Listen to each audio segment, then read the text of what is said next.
अभी हम रिवीजन करवा देते हैं, ठीक है। पहला चैप्टर है तुम्हारा हड़प्पा सभ्यता, हड़प्पा सभ्यता, ठीक है। यहां से पहले पीछे का कुछ हम रिवीजन कर देते हैं।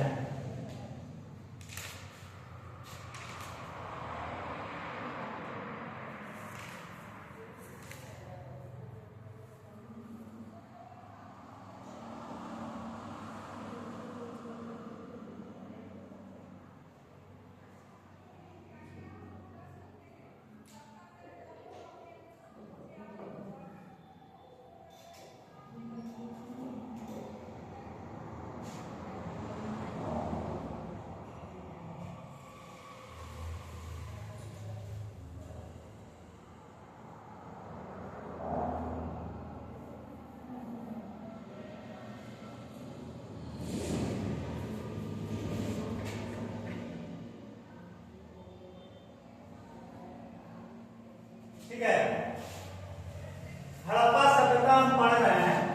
तो हड़प्पा सभ्यता जैसे पहले आजादी से पहले क्या स्थिति था कि पाकिस्तान भारत का अंग था, ठीक है।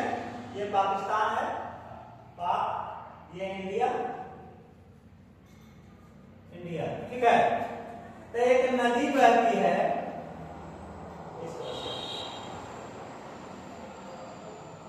यह है अरब सागर,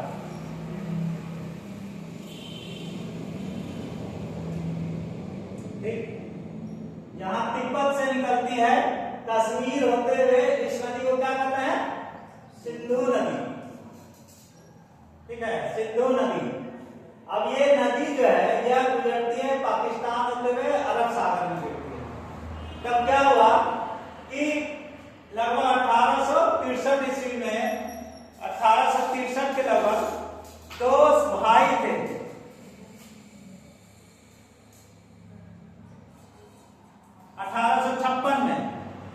ठीक है, 1800 देखो इधर ध्यान दो, 1856 ईस्वी में दो भाई थे इंजीनियर, उनका नाम था Brunton brothers, Brunton brothers, brothers मतलब भाई, दो भाई थे, इंजीनियर थे, अंग्रेज इंजीनियर। उन्होंने पाकिस्तान में लाहौर से कराची तक, लाहौर से कराची तक रेलवे लाइन बिछाने का कार्य किया।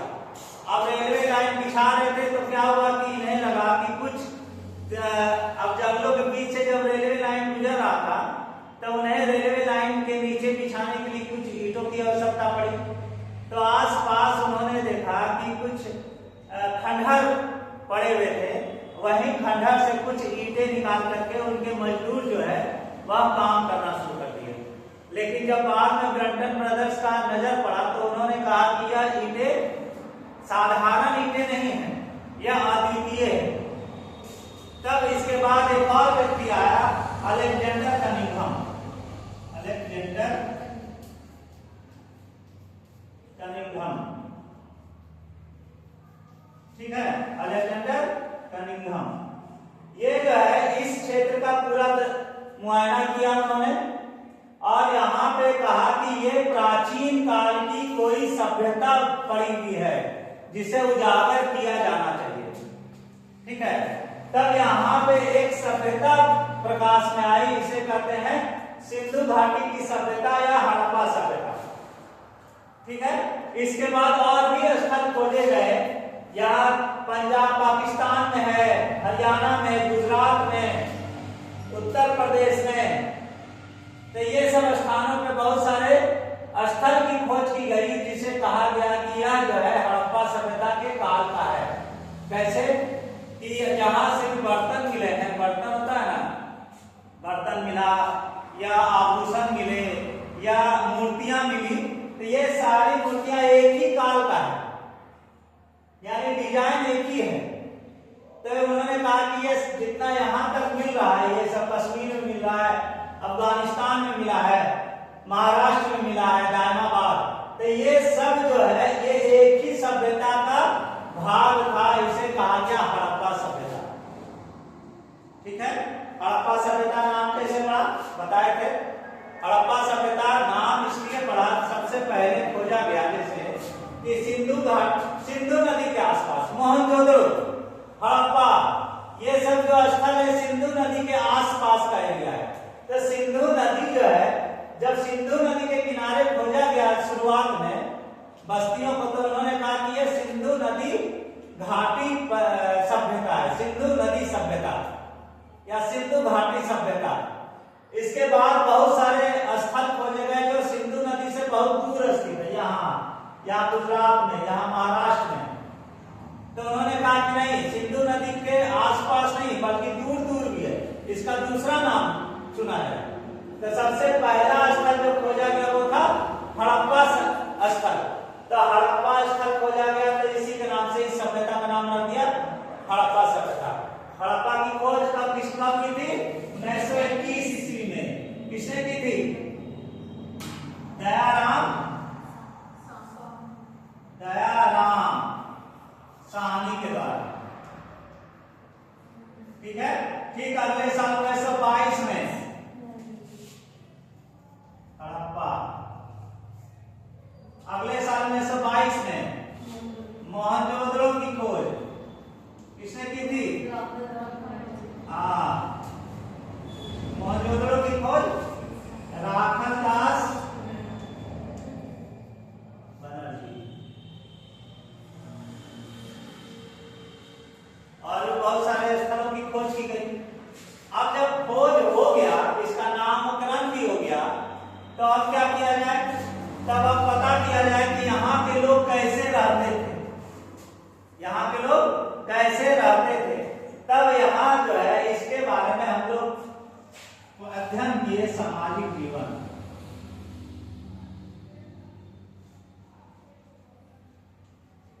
इसके बाद अध्ययन किए राजनीतिक जीवन।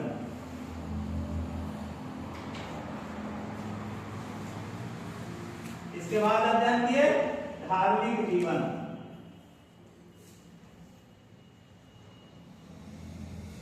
इसके बाद अध्ययन किए पतन। ठीक है। सामाजिक जीवन में हम लोगों ने यश खोजा, इतिहासकारों ने कहा कि यहाँ का जो समाज है ये मातृसत्तात्मक समाज था। मातृसत्तात्मक मतलब माता का यहाँ ज्यादा माना जाता था। आज के डेट में हम पितृसत्तात्मक समाज में रहते हैं। और उस वक्त जो खोजा गया तो कहा गया कि मातृसत्तात्मक समाज था। कैसे? क्योंकि अधिकतर मूर्तियां जो है मातृ देवी की मूर्तियां मिली है। मातृ देवी एक मूर्ति मिली जिसमें गर्भ से निकलता हुआ पौधा दिखाया गया, मोहनजोदड़ो से मिला है। फिर और भी बहुत सारी मूर्तियां मिली। तो ये कहा गया कि यहाँ जो समाज है, सबसे छोटे स्तर पे समाज का, सबसे छोटे स्तर पे परिवार का मुखिया पिता, इसके बाद ग्राम, ठीक है, ग्रामीण, ये सब बहुत सारे वर्ड मिलते हैं जो कि वहां के सामाजिक जीवन के बारे में हमें बताते हैं। ठीक है। मातृसत्तात्मक था, जो भी चीजें होती थी सभी माता के नाम पे होती थी।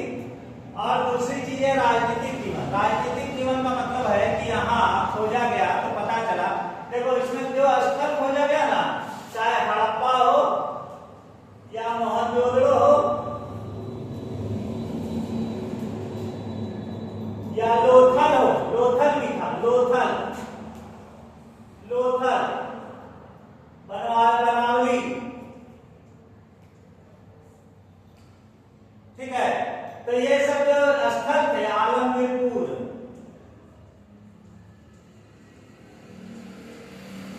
तो ये सब जो स्थल थे ये सभी शहर थे। और कहीं भी यहाँ के स्थल पे कहीं भी कोई महल का कोई निशान नहीं मिला, कोई ऐसा मकान नहीं मिला जिसे कहा जा सके कि यहाँ राजा लोग रहते थे।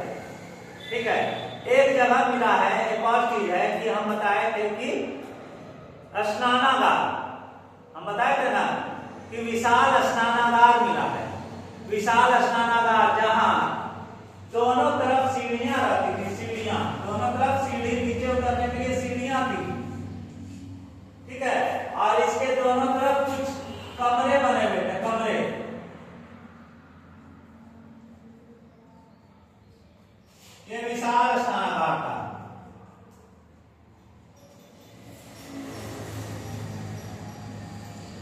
विशाल स्नानागार। ये कहाँ मिला है? यहाँ मोहनजोदड़ो में। ठीक है, तो इसके बारे में कहा जाता है कि यह जो है कहीं ना कहीं धार्मिक कार्यों के लिए कार्य किया जाता है। धार्मिक कार्यों में जैसे हम लोग पूजा पाठ करते हैं तो जाते हैं, कहीं नहाते हैं। ठीक है, कहीं कोई स्थल रहता है, जैसे मंदिर होता है, बगल में तालाब होता है या नदी होता है, तो उसमें नहा करके फिर मंदिर जाते हैं ना। तो इसी तरह से यह अनुमान लगाया गया कि ये जो विशाल स्नानागार है कहीं ना कहीं यह धार्मिक कार्यों के लिए या धार्मिक उद्देश्यों के लिए प्रयोग किया जाता था। ठीक है, तो लेकिन राजनीतिक जीवन का जहां तक बात है, कोई राजा का साक्ष्य नहीं। हाँ, ये अनुमान लगता है कि यहाँ व्यापारी वर्ग का शासन था। व्यापारी वर्ग का, व्यापारी क्योंकि व्यापार करते थे, हड़प्पा सभ्यता के लोग व्यापार करते थे, दूर दूर तक व्यापार करने जाते थे। ठीक है, बात समझ में आ रही है ना?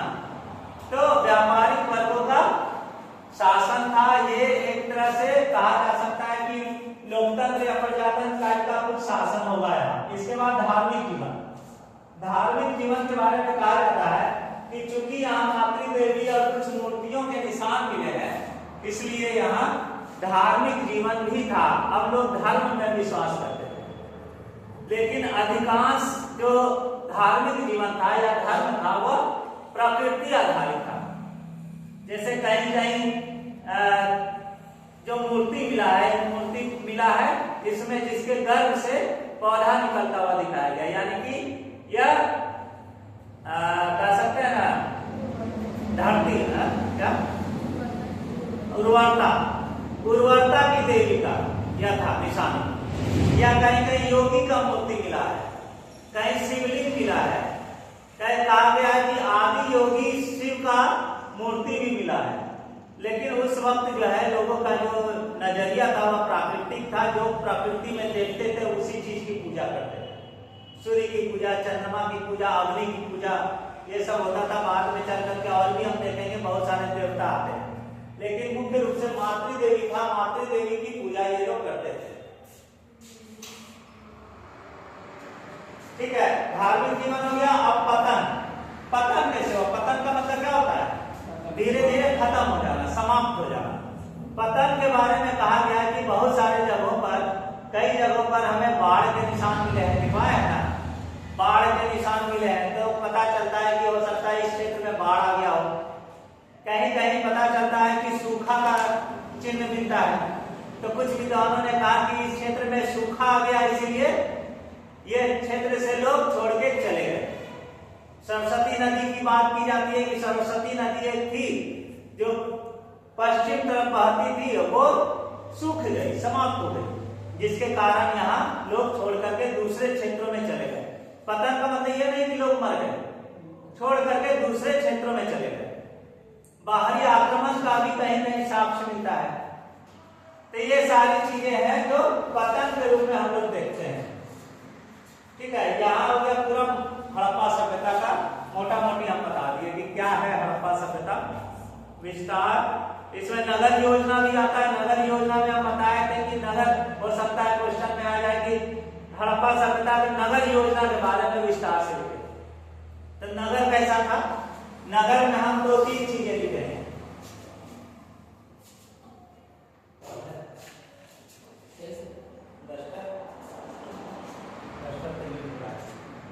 अच्छा, नगर योजना, यहाँ जितना भी नगर मिला है ना, नगर जितना भी मिला है, सब में कॉमन चीज है सड़कें।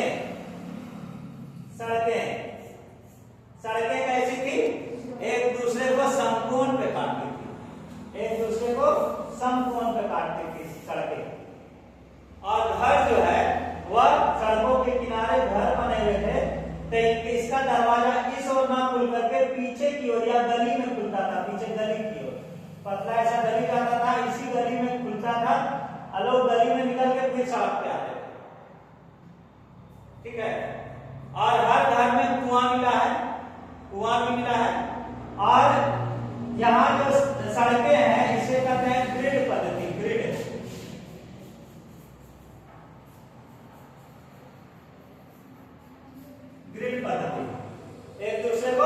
तटबंध पे काटते थे। और घर मिला है और सड़कों के किनारे नालियां बनी हुई थी, नालियां, और हर जगह जो है ये सड़कें नालियां जो है वो ढकी हुई होती थी और जगह जगह मेन होल होता था जिसमें उतर करके लोग नालियों को साफ करते थे। ठीक है, यहाँ हो गया जल निकास प्रणाली। जल निकास प्रणाली मतलब घरों से गंदे पानी जो है इस नाली में जाके गिरता था और यह जो है इस बड़े वाले नाले में जाके गिर जाता था। ठीक है, जल निकास प्रणाली अच्छी थी। फिर इसके बाद और भी चीजें हैं, जैसे स्नानागार के बारे में बता दिए, जल निकास प्रणाली बता दिए। ईंटें, पकी हुई ईंटों का प्रयोग किया जाता था। पकी हुई ईंटों का प्रयोग किया जाता था। कहा जाता है कि उस वक्त, जिस वक्त हड़प्पा सभ्यता थी, उस काल में विश्व में बहुत कम जगहों पर पकी हुई ईंटों का प्रयोग किया जाता था। ठीक है,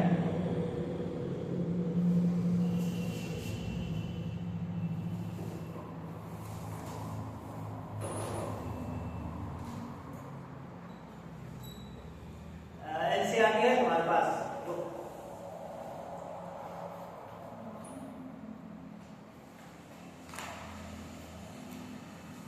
देखो एक मुहर मिला है, हड़प्पा सभ्यता में काल का मुहर है।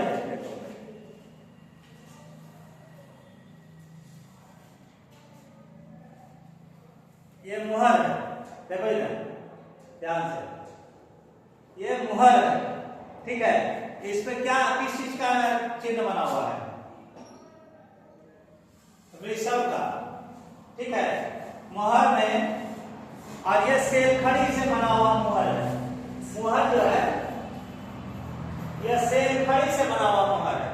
सेलखड़ी, अगर पूछा जाएगा कि हड़प्पा सभ्यता के मुहर के बारे में बताएं, तो लिखना है कि हड़प्पा सभ्यता में एक विशिष्ट वस्तु मिला है जिसे मुहर कहा गया, और यह मुहर किस चीज का बना है? सेलखड़ी से बना है, और इस पर किसी जानवर का चिन्ह बना है। इसमें कुछ लिपियां हैं जो कि अभी तक पढ़ी नहीं जा सकी है। हड़प्पा सभ्यता में कौन सी लिपि ये हाँ, चित्रात्मक लिपि, चित्रात्मक लिपि, चित्रात्मक लिपि। ठीक है, चित्र के द्वारा दर्शाया जाना, या इसे कहा जाता है भाव चित्रात्मक।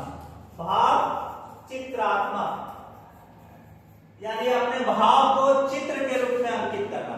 जैसे सूर्य के बारे में बोला तो सूर्य ऐसे बना दिया। ठीक है, मछली के बारे में बोला, मछली ऐसे बना दिया।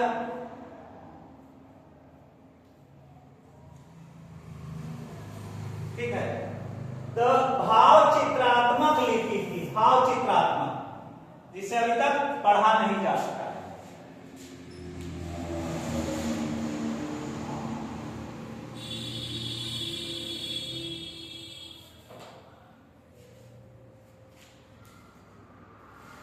टोटल यही तक।